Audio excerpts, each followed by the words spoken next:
Juste avant que la vidéo commence, je prends un petit moment pour vous demander de vous abonner. Vraiment, ça peut m'aider à faire grimper la chaîne. Donc je compte sur vous. Bonne vidéo. Yo tout le monde. Ça date, j'ai pas filmé avec la GoPro. Là je filme avec la GoPro. Bon, je peux pas vous la montrer parce que j'ai filmé avec. Voilà, donc nouvelle vidéo. On part sur le format où on discute un peu. Voilà, donc comme vous l'avez vu au titre, aujourd'hui je vais vous donner, allez, au moins 3 conseils. 3 conseils pour pouvoir jouer en national. Si vous aspirez à jouer, vous êtes un jeune joueur ou un moins jeune joueur, j'en sais rien. Hein, mais que vous voulez jouer en national à partir de national 3 jusque plus haut. J'y vais à l'instinct. Premier conseil, ce serait de faire des vidéos de vous, des playlists, pas des playlists, des mixtapes, pardon. Faire des mixtapes de vous, où vous montrez ce que vous savez faire, donc vous vous mettez en valeur. Ça peut être, si vous êtes un shooter, bah, vous allez faire des compilations, vous allez tirer à 3 points, à 2 points, après pique, si vous êtes un shooter catch and shoot. Vous essayez de faire en sorte que vos points forts soient mis en avant, mais pas que, attention, mais pas que. Quand vous vous vendez, en fait, on peut tous faire des vidéos où on va mettre nos paniers marqués, etc., où on regarde les highlights, par exemple, sur YouTube. Tout le monde met ses paniers, mais la vérité et la réalité du terrain, c'est que c'est pas ça, en fait. Si tu as un pourcentage de 40% de tirs marqués, c'est déjà bien. Je vais pas te dire de mettre tes tirs loupés et encore, si l'action est pertinente, mais que tu loupes ton tir, tu peux le mettre dans la vidéo. Mais je vais pas te dire de mettre tes tirs loupés, mais ne mets pas que des actions où tu es en valeur et où tu marques des paniers. Parce que le plus important au basket, c'est pas forcément que de marquer des paniers, c'est l'impact que tu peux avoir sur le terrain, dans ton équipe, et etc., dans un collectif. Que tu sois un joueur très individuel ou un joueur collectif, tu peux apporter dans tous les cas. Ensuite, ce que je voulais dire, c'est que oui, de ne pas mettre que des actions où tu marques, de mettre tes actions défensives. Si tu prends des rebonds, montre que tu peux prendre des rebonds. Si tu peux défendre sur porteur très fort, montre-le. Si tu as une intelligence de jeu basket, essaye de le montrer. Quitte à mettre même des sous-titres et tout, ou mettre l'action au ralenti sur ce que tu as pu faire dans telle ou telle action. Donc voilà, intelligence de jeu, défense, rebond offensif, défensif, qualité offensive aussi, parce que c'est le plus important. Enfin, c'est ce qui tape le plus aux yeux en tout cas. Voilà. Et voilà, tu peux même mettre ton pourcentage, etc. Mais pour ça, pour ça, qu'est-ce qu'il faut? Il faut que tu filmes ta saison en fait. Moi, je le fais parce que je mets tout sur YouTube en général. Mais si je veux me vendre à quelqu'un, par exemple, je sais que j'ai tous mes matchs déjà tous mes matchs de N3, je les ai. Et en entier. Donc ça, c'est très important. Il faut que tu filmes ta saison parce que déjà, ça va t'aider à progresser visuellement quand tu vas voir les erreurs que tu as pu faire. Tu sais, des fois, tu peux avoir une idée ou un visuel, tu as l'impression que tu fais quelque chose bien, un mouvement que tu le fais bien, par exemple, ou que ta gestuelle de tir est bien.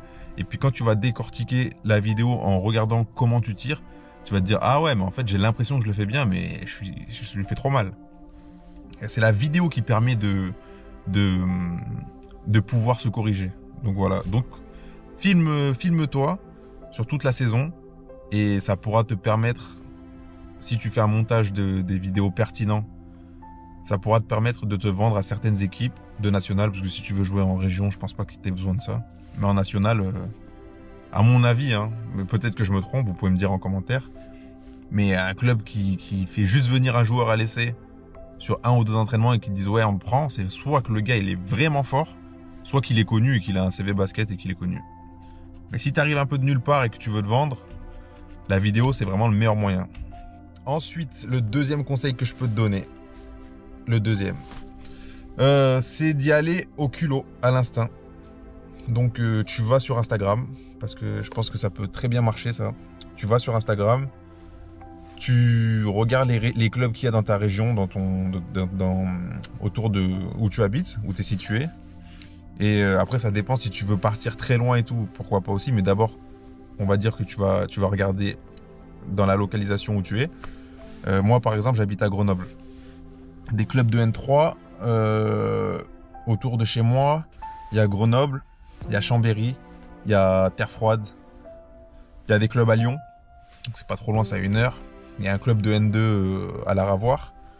Si dans l'éventualité où je voulais jouer par exemple en national, je vais sur Instagram, soit par exemple tu connais des joueurs de ces clubs, tu leur envoies des messages, tu leur dis oui, est-ce que tu peux me passer le numéro de ton coach, ou tu te déplaces, hein, tu peux même aller sur les créneaux d'entraînement et tu viens avec ton culot, tu prends ta paire de chaussures, tu viens, tu dis oui, ben, j'aimerais jouer là l'année prochaine, je recherche un club, est-ce que c'est possible de me prendre à l'essai? Au pire il te dit non, au mieux il te dit oui, ou au pire peut-être qu'il te dit même bah là aujourd'hui on est je sais pas combien, c'est pas possible, mais reviens dans 2 semaines, ou donne-moi ton contact et reviens dans 2 semaines. Et là, peut-être qu'il va te dire, est-ce que tu as des vidéos à me proposer? Dont l'importance du premier point. Enfin bref. Ce qui peut très bien marcher, comme je disais, c'est les réseaux sociaux. Chaque club aujourd'hui a une page Instagram dédiée, je pense, pour la com, parce que c'est super important, pour attirer des joueurs, et puis même pour tenir informé tous les jeunes du club, même les parents qui veulent regarder et tout. La com, bref, c'est super important. Donc, vous cherchez le club en question sur Instagram, vous pouvez envoyer un message, je suis à la recherche de tel club, etc. Vous pouvez même fournir un lien pour les vidéos. Voilà, si vous êtes intéressé, bah, tenez-moi au courant, etc., etc. Donc ça, vous le faites autour de chez vous.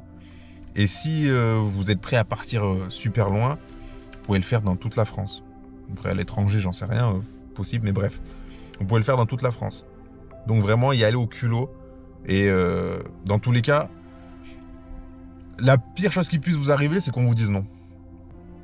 Donc, il n'y a pas mort d'homme, parce que si vous ne le faites pas, vous n'aurez rien. Et si vous le faites et qu'on vous dit non, bah, au moins vous avez une réponse. Et dans le meilleur des cas, bah, on vous dit oui ou viens essayer. Donc ça, c'était mon deuxième conseil. Mon troisième et dernier conseil, c'est de t'abonner. Et ouais, tu es obligé de t'abonner, parce que si tu t'abonnes pas, tu ne pourras pas être au courant de toutes les infos que je peux te donner. Non, je rigole. Mais non, plus sérieusement, prenez le temps de vous abonner. C'est très important pour moi. Ça soutient la chaîne. On a des ambitions en termes d'audience. Et je pense que je peux vous apporter certaines clés. Je peux vous divertir aussi, parce que j'aime transmettre du divertissement et de l'engagement de par mes vidéos. Et je pense qu'on y trouve tous notre compte. Donc le minimum que vous puissiez faire pour m'aider, c'est de vous abonner et d'appuyer sur le bouton like, le bouton j'aime. Je compte sur vous, hein, vraiment. Merci d'avance. Et le vrai dernier point, le troisième dernier point du coup, on va dire le 3,5 alors. Le vrai dernier point, c'est de rester en forme. De rester en forme. Ce que j'entends par là, c'est que généralement, quand vous allez faire des essais dans les clubs, c'est en fin de saison. Fin de saison, par exemple, on va dire vous finissez la saison fin avril ou mi-mai. Si vous allez essayer en été, par exemple, dans un club ou un autre, il faut que vous soyez toujours en forme. Il ne faut pas arriver hors de forme sur un test, parce qu'il faut vous dire que vous allez tout donner sur ce test-là. Il faut être au meilleur de votre forme. Et on a tous l'habitude de finir une saison et de se reposer, parce que la saison c'est long, et une saison nationale c'est éreintant, franchement c'est éreintant. Je me dis, bon après les pros etc, ils ont tout le staff de kiné etc, la récup etc, mais quand tu es en National 3 par exemple, je trouve que c'est un niveau un peu bâtard. Bon, je vais biper ça, mais vous avez compris, c'est un niveau un peu bâtard, parce que en fait vous avez, c'est comme si vous aviez le train de vie un peu d'un pro, j'exagère, vraiment j'extrapole, mais que vous n'avez pas toute l'infrastructure et la structure derrière qui peut vous permettre de récupérer comme un pro. Et vous avez sûrement un métier à côté et tout, donc c'est très usant je trouve. Et en plus, il y a tout ce truc là du maintien, etc, faut pas descendre, etc, donc même psychologiquement c'est quelque chose. Donc, quand on finit une saison comme ça, on a généralement envie de se reposer. On va arrêter de faire du sport par exemple pendant 2-3 semaines et tout. Sauf que 2-3 semaines, vous le savez les basketteurs, si tu fais, et même peut-être dans d'autres sports, si tu fais pas de sport pendant 2-3 semaines, quand tu reviens, c'est comme si tu reprenais à zéro des fois. Donc vraiment, si je peux vous donner un conseil, c'est de couper un peu, ouais c'est sûr, mais vous arrêtez pas totalement, et essayez de rester entretenu vraiment tout le temps. Parce que c'est très important pour pas louper sa chance en fait. Faut être prêt le jour J. Et voilà, t'as une chance, faut la saisir. Voilà, c'était mes 3 conseils. Si tu veux jouer en national, 3 conseils basiques hein, que vous avez peut-être sûrement entendu ailleurs, mais je trouve que c'est important à dire. et c'est pertinent. Donc ça peut vous apporter une plus-value. N'hésitez pas à vous abonner. On se retrouve bientôt. Et puis si vous avez d'autres sujets que je peux aborder, des questions, vous me dites en commentaire et je vois ça plus tard. Allez l'équipe, ciao.